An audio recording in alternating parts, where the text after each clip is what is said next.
Hello and welcome to today's podcast. My guest today is Sarah Nehme. She is the Global Head of Programming for BFT or Body Fit Training, bringing a powerhouse blend of elite sports experience and a deep passion for human performance to the global stage.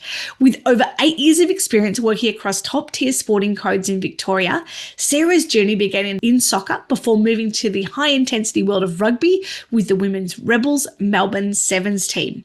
She later became head of rehabilitation and strength at the Essendon VFL team, where she played a pivotal role in athlete development and return to play strategies. As a strength and conditioning coach, Sarah's philosophy goes beyond sets and reps. She is driven by a mission to empower individuals, athletes, and everyday clients alike to become the strongest, most resilient version of themselves. Passionate about coaching and human potential, Sarah now drives global training innovation while empowering others to become their strongest selves. Our conversation with Sarah was super fun to record, and I'm super grateful. She's a very busy woman, and I'm really excited and cannot wait for you to be able to experience the awesomeness of Sarah Nehme. So, hi, Amazing. Sarah. Welcome. Hello. Thank you for having me. Thank you so much for being here. We really appreciate it. I'm really excited to be able to connect with you today. I'd love to know a little bit about your background. Like, what got you into the health industry? What was the impetus to get you to go and study and all that kind of stuff? Tell us a bit about who you are. Yeah. So I think it started, I have always been involved in sport ever since I was younger. So I played soccer for about 20 years of my life, and then got pretty serious about it. And I think with so many injuries along the way, it kind of prompted me to just want to take a deeper dive into how better to get myself not just prepared, but also back to play. And so I've always had a bit of an interest in how the body works, and then also how to help others do the same. And so I think it really started way back when I was probably 7 or 8. And then as I got a little bit older and into a bit more of the fitness space where I was coaching individuals, it became really evident to me that I was probably even more so passionate about helping people rather than just understanding how the body moves and works. And this is where we're at now. That's pretty amazing. You've obviously been doing this a long time and be really interested in it. Yes. And playing soccer, that is not a sport for the faint-hearted. No. You really have to play a lot in there. So tell us a bit about the work that you've done with BFT. How did that come about? Yeah, so I think when I was studying my master's in exercise science and strength and conditioning, I got into the fitness space. So I was coaching, I was mobile PT, which didn't last very long. It was tough work, but I was coaching people one-on-one. And then having played a team sport for most of my life, I think I just really missed the group training environment. And so I started in the group training space, and about a year into being part owner of another group training gym, I sold my share of that, and I really was looking for something that was a lot more aligned with my training philosophy, my training values. And I stumbled across BFT. There was an ad that I saw on social media where they were starting to sell as franchises. And so I put in an inquiry and spoke to the founder and the owner. And it probably took less than a year for us to get our first studio up and running. And so we bought 2 territories then and there. We got our first one open. And then within about probably 6 months of that, the founder, who is Cam Falloon, he approached me about being part of almost like a programming advisory council, let's say. And so he wanted to work a bit more on the business rather than in the business. And so that was something that I was really passionate about, was to be able to be part of something a little bit bigger and, be able to influence and hopefully help as many people as possible. And not long after that, there was the role going for head of programming and education. And he approached me to do that. And I initially said no, because as you know, running a business takes a lot of work in itself. And so adding that to my day to day, I thought was going to be really, really hard and absolutely is. But I'm I'm so happy that I gave it a second thought and I went back to him and I said I'd love to do it. And yeah, that was about almost 6 years ago now. Wow. So what does that look like day to day? What is that actually being the head of global head of programming, which sounds so cool? What actually is that? Wow, where do I start? So the biggest thing with BFT is the thing that sets us apart from so many other group training brands is that everything we do is meticulously designed and tested. And so programming for 70,000 plus members is never easy because you're not going to please everyone.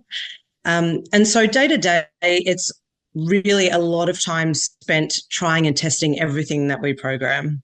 We want to make sure that whatever it is that we deliver is as close to scientifically backed as we can possibly get, which we know in group training is never going to be perfect. But our aim is to get it as close to perfect as we can.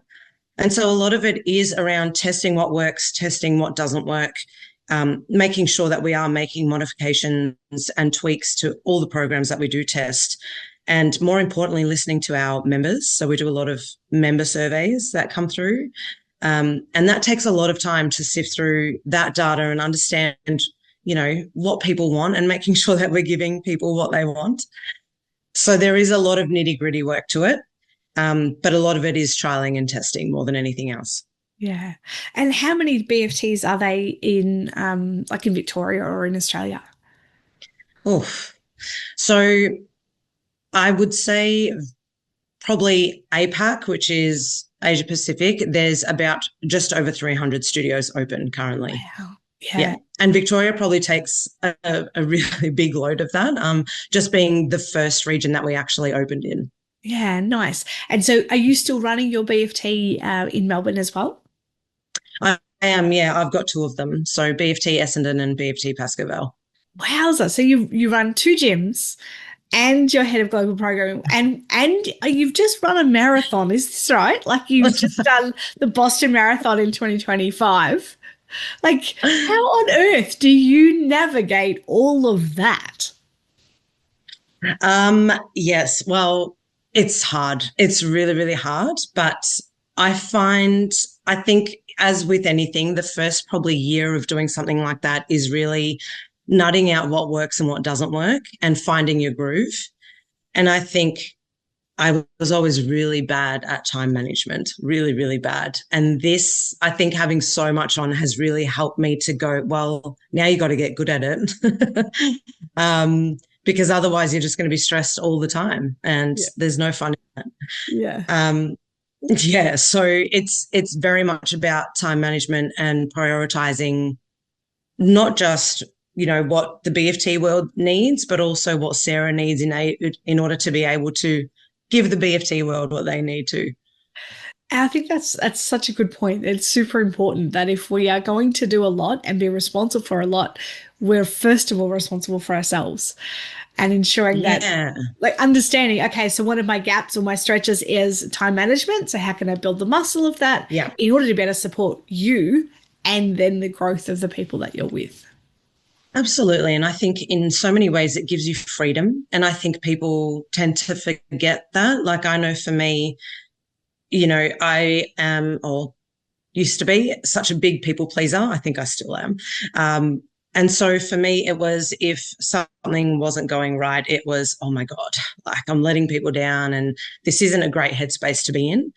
And so I think learning how to prioritize not just work, but family, because I know that I do my best work when I'm the best version of myself.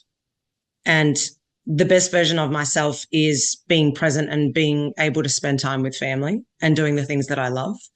And so if I'm not prioritizing that, then everything else kind of takes a backseat as well. And so I think to be able to understand what the best version of yourself looks like comes with a lot of freedom. Because once you've nailed that, you can then go, okay, now I can give the rest of my energy that I've just gained from my beautiful family or my friends or doing the things that I love, I can now pour into my work, which I also love. Yeah. Absolutely. And how do you, like, if you decide, like, for example, you're doing all of that and then decide I'm going to do a marathon or run, like, do a big event like that, what's your Yeah. decision-making process between prioritizing you and having a big goal like that? How do you do that? Yeah. I mean, it is really tough. And I think there is constant sacrifice and something's got to give every time. And I think for me, I love my sleep. This is just an example, but I love my sleep. And I was consistently getting about 8 hours of sleep. But training for a marathon means that you're probably doing runs that are 3 hours long. And so, and then having to go to work and then having to spend time with family and all of those things. And so I think for me, it's deciding what it is that's going to give. And that's part of the decision making. It's, well, I don't want to give up time with my family because, as I mentioned before, that for me is what feeds me. And I can't give up working or spending time on my full-time job or my businesses. And so for me, it was, well, the sacrifice has to be the time that you spend sleeping. um, or, doing things like instead of watching TV for an hour, it's okay, well, I'm going to switch the TV off at 8 p.m. I'm going to get into bed at 8:30 p.m. and I'm going to wake up at 4 a.m. so that I can run at 4:30 or 5 a.m. and still have the time in the day to do all the other things. Yeah. Um, and it's tough. It's extremely tough, but I think there's always going to be sacrifice. The decision-making part is knowing what it is that has to be sacrificed because that Yeah. looks different for everyone. Yeah, and that's part of discipline too. What was it like for you when you finished the New York Marathon and you were Mm. like, I've sacrificed months of sleep for this, but crossing the line and actually being there in New York, like what was that actually like? It was probably one of the most surreal experiences for me. I think when I finished playing soccer for a long time, I miss that competition. I miss, like, we all train and we all exercise and we all have our things that make us feel good. And I'm quite disciplined in that sense. And so I'll do it every day. But I think working towards something and then being able to get to that point where you go, I actually did all of this training for that. Um, it was quite emotional, if I'm being honest. And I remember crossing the finish line and it was probably 4:30 or 5 a.m. in Melbourne. And my brother was tracking me the whole time. And so he video called me as I crossed the finish line and I was just like bawling my eyes out. But the sense of I can do hard things and I can do them and enjoy them. I think that's the other part of it is so many people think hard things are there to torture you or to make you feel like it's an effort. And yeah, it absolutely is an effort. You don't have to hate what you're doing, though, Yeah, for it to be a hard thing. You know what I mean? that's a good Um, lesson. Good distinction. yeah. And I think the whole time I was training, I was like, that's it. This is one and done. Like, as soon as I've done this marathon, I'm not doing another one. And then I crossed the finish line and I was like, when's the next one? Let's go. Let's go. I'm ready. I'm ready.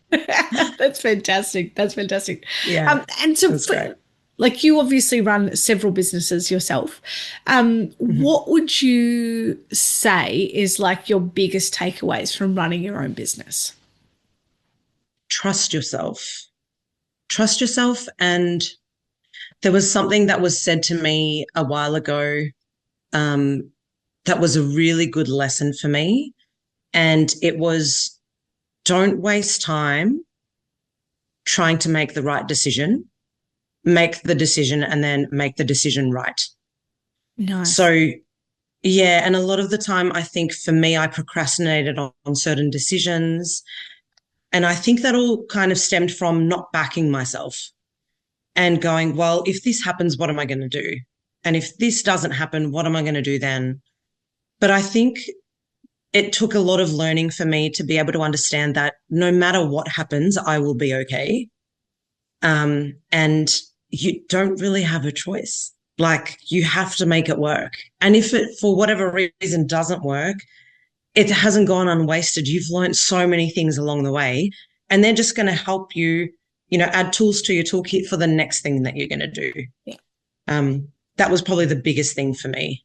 Yeah. Yeah. And it's true. Like it's like you're being on a train. Once you're on the train, you've made the decision, regardless of where it goes up, down, round, or whatever, you're there. And I think You're that there. it's a good analogy that just say yes and do it anyway. Yeah. Like build the plane on the way down. Yeah. It's all good. Yeah. It's interesting because I think, I was having this conversation with a friend of mine the other day who was talking about investing into another business. And I kind of said to him, like, you either risk it or you don't. But whatever decision you make, you're reaping the rewards of that decision or you're having to live with the sacrifices of that decision. So it's not about just going in blind and going, oh, I'm just going to see if it works, like throw things at a wall and just see what sticks. It's coming in with an educated decision, but it's trusting yourself that you're going to be okay with whatever the outcome is, because so much of life is something we can't control. Yeah. So, Yeah, absolutely. Absolutely. So what's on your goals for 2026? What's on your bingo card? What are you thinking is going to oh, be happening for you? oh, hopefully so many good things.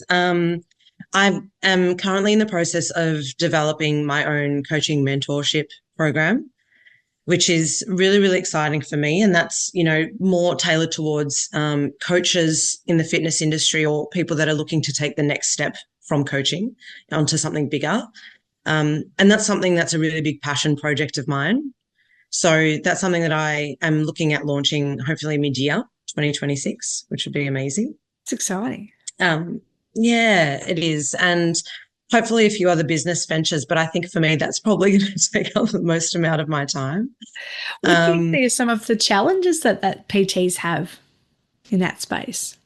I think guidance is probably the biggest one. And I say that because, having gone through my career and my progression, I would have loved for someone to have kind of not even held my hand through it, but just kind of said, hey, Sarah, I think this might look like the next step for you. And even to make me aware of what my areas of improvement were or my strengths. Because I think for me, going through it, it was like, okay, so I've done my master's in exercise science. I have all the knowledge and that should be enough, but it's really not. And I think running my own businesses with my beautiful business partners and dealing with so many different people on a day-to-day basis and having so many amazing members in our community, I quickly learned that people don't actually care how much you know, and they really only care about how much you care about them. And I wish someone told me that earlier. Yeah, because all I heard in my industry was you need to tick this box and this box and this box, and you should be fine. And I think that's probably where at the moment there is just so much information, as you know, on social media that's really conflicting and can almost be like detrimental to somebody's journey and somebody's path. Mm. So I think that's probably the biggest missing piece is just some real raw conversations and a little bit of guidance. Yeah, nice, nice. Yeah. And you do a lot of work in your BFT gyms with or PT space with other practitioners in your area. Do you want to share a little bit about how you go about that? Because that seems to be fairly unique in the way that you guys do that. Yeah, absolutely. And I think, in my experience through strength and conditioning, there was a part of my journey where I was the head of rehab for a VFL men's team. And that really opened my eyes to the gap between injury and then return to play or return to performance.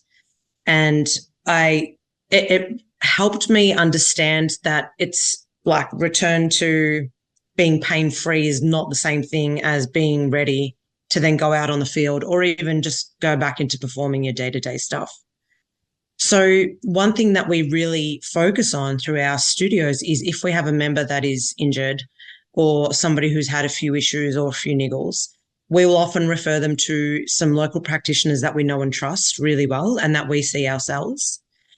They will then go see the practitioners and we have an open line of communication where the physio, chiro, myotherapist, remedial massage therapist, whatever they might be, will then report back to us and say, as an example, hey, Sarah, I've just seen Alicia. This is what the diagnosis was. This is what we recommend. Would love for you and your coaches to just keep an eye on these particular movements and help with these particular movement variations. And that has worked really well for us because it keeps people moving and it builds a really strong, relationship with those practitioners Yeah. and a lot of trust from our members as Yeah. well. A lot of trust. Yeah. Because it can be so isolating when it's like, oh, you go to, group PT class. Oh, I've got this little niggle or this injury. It's like, okay, they've got to try and modify it, or you know enough about your body to modify it a little bit, and then good luck with that. Yeah, maybe. So if you're like, yeah, exactly, maybe.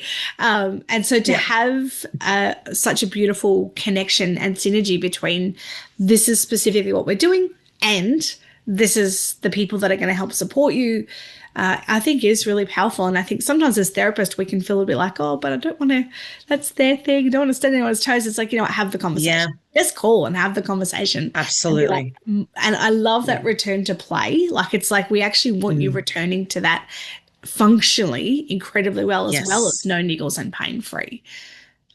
Yeah, absolutely. And one thing I love about the practitioners that we work with is they've got something that I might get in trouble for saying this, but I think it's something that I have seen lack in the personal training space for a really, really long time. And it's emotional awareness and it's emotional intelligence and the ability to communicate, right? Because in their world, a practitioner's world, you have to ask the questions. You have to understand where the person is coming from. You have to understand what the mechanism of injury is, as an example, but then how they feel about it, whether the rest of their life is looking good, like sleep, nutrition.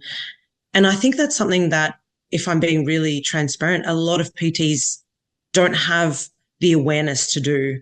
Yeah. And so I think being able to learn from the practitioners as well is something that I think is so, so important for either a PT or a coach to really grasp and understand. Yeah, that's right. And we can learn from one another so well too. We can learn, I know I've taken my kids to many different practitioners in the area. I've gone myself because I don't just want to have a coffee with them and get to know. I actually want to know what kind of practitioner are you? Because even if you're not for me or you're not for my kids or you're not for family I know, I want to know who do I refer to you? Who's your favorite? The people that light you up, I want to know who they are, because when I'm seeing, 25 clients a week, a cross section of the community, I'm going to find people that I know need to see you.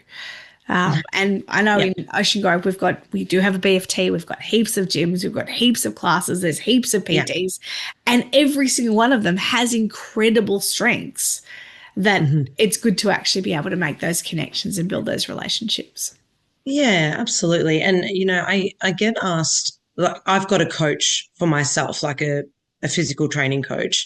And I get asked all the time, like, why do you have a coach if you can program for yourself and, all these things and you've got all this experience? And the answer is similar to what you just said, in that there are things that we're never going to stop learning, right? And there are things that I might be really good at, but there are so many things that I'm not great at. And having different coaches coach me is then opening my eyes to, okay, what can I get better at?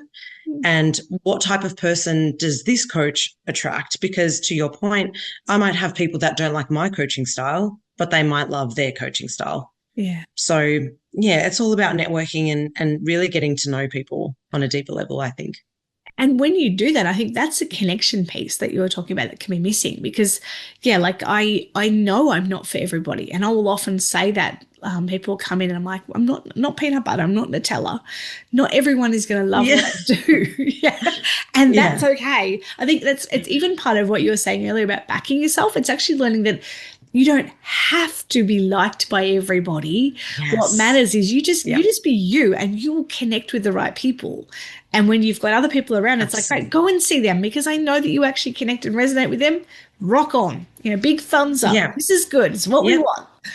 Absolutely. And members love that. Yeah, absolutely. And Yeah. people love, I know in Yeah. my experience, people love the honesty and transparency for that. I actually Mhm. don't think that I am the best, for me, massage therapist for you because of the style that I do is XYZ and what you're looking for is XYZ.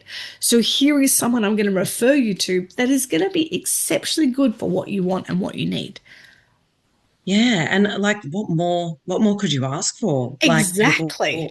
people love the honesty. Yeah, Absolutely love it. they really, really often resonate with it. I've not had anyone upset that, but I really wanted Yeah. to see you. Like, no, just we're Yeah. not gelling. Like, it's the vibe is not there.